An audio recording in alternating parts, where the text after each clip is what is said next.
अस्सलामु अलैकुम वरहमतुल्लाहि वबरकातुहू। हमारे पास एक मैसेज आया हुआ है हक़ सीमी के नाम से। इनकी चाहे ये आईडी हो सकती है या और कुछ हो सकता है। तो इन्होंने सवाल किया है कि अय्यान AYYAN अय्यान इब्राहीम नाम रखना कैसा है। देखिए यहाँ पर सेम वही बात जो पहले शायद आपके सामने मैंने बयान कर दी थी कि जब आप अपने बच्चे और बच्चियों के नाम रखना चाहते हैं तो उसके जो सही अल्फाज होते हैं, सही तलफ़्फ़ुज़ होते हैं, जिसको आप प्रोनंसिएशन कह सकते हैं, तो जिनके जो सही प्रोनंसिएशन होते हैं वो उलमा से आप मालूम कर सकते हैं। तो आपने जो अय्यान लिखा है AYYAN, तो यहाँ पर भी दो चीज़ें हैं, एक अलिफ से शुरू होता है और दूसरा आइन से शुरू होता है। और इसी तरह एक अयान होता है, एक आयान होता है, एक अय्यान और दूसरा अय्यान। इस तरह कुल 4 बातें हो गई हैं। तो आप इन चारों के बारे में आपको पूरी तफसील के साथ बतलाता हूँ, फिर ख़ुद आप फैसला कर लीजिए कि इन चारों में से आप अपने बच्चे का नाम कौन सा रख सकते हैं। चलिए आते हैं अय्यान AYYAN। यहाँ पर जो शुरू हो रहा है अरबी की लुगत में आप देखेंगे तो अलिफ से, जो सबसे पहले जो हमारे हुरूफ़ तहज्जी होती है अलिफ बा, तो वहाँ पर जो सबसे पहले अलिफ है उस अलिफ से अगर हम शुरू करते हैं तो अलिफ के ऊपर ज़बर होगा, या के ऊपर तशदीद यानी Y और आखिर के अंदर N यानी नून।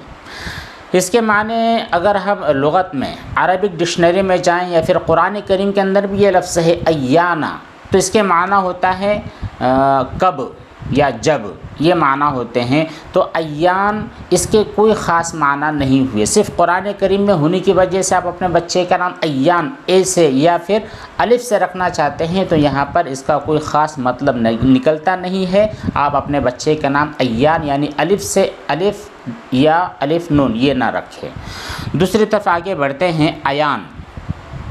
अयान या फिर आयान AAYAN या फिर AYAN, यहाँ पर शुरू दोनों के अंदर शुरू में अलिफ होगा, तो ये आयान और अयान ये दोनों नाम भी आप नहीं रख सकते हैं, क्योंकि इनके कोई ख़ास माना नहीं है। आयान भी कोई लफ्ज़ नहीं है और अयान भी नहीं है।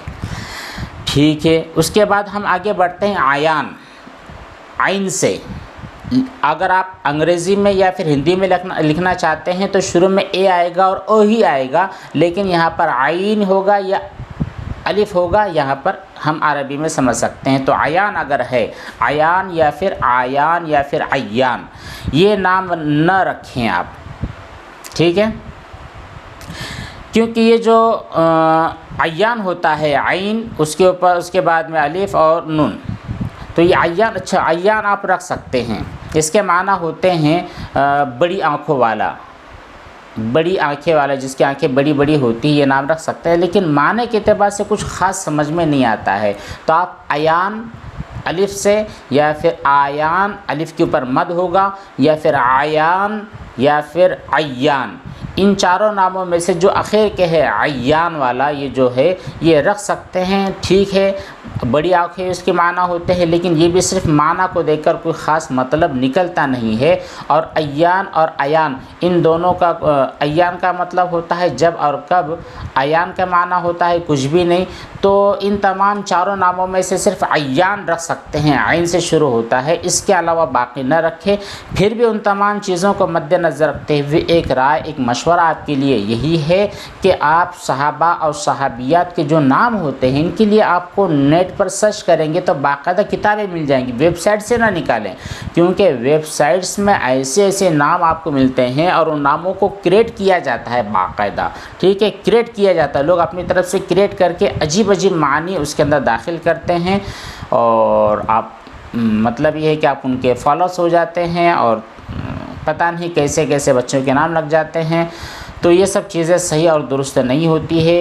अल्लाह के नबी सल्लल्लाहु अलैहि वसल्लम के नामों को फॉलो करें, वैसे नाम अपने बच्चों के रखें। और सहाबियात जो होती हैं, नबी करीम सल्लल्लाहु अलैहि वसल्लम की प्यारी बेटियां हैं, आप सल्लल्लाहु अलैहि वसल्लम के अज़वाज मुतहहारात हैं, उन नामों को ज़्यादा फ़ौक़ियत दें, उन्हीं को ज़्यादा रिफ़र किया करें।